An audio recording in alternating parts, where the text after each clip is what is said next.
Look at this.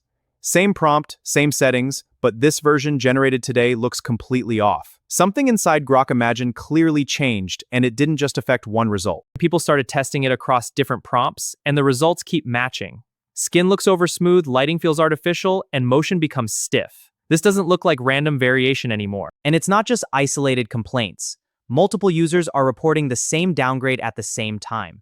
When patterns line up like this, it usually points to a deeper system change. At the same time, users started hitting limits, timeouts, and even full generation failures, paid users included. That suggests it's not just quality issues, it's the system itself struggling under load. Now connect the timing.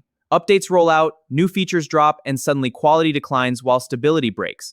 When both happen together, it usually means something major shifted behind the scenes. This doesn't feel like a simple bug anymore. It looks like a system being pushed too far, too fast, and right now users are seeing the consequences in real time.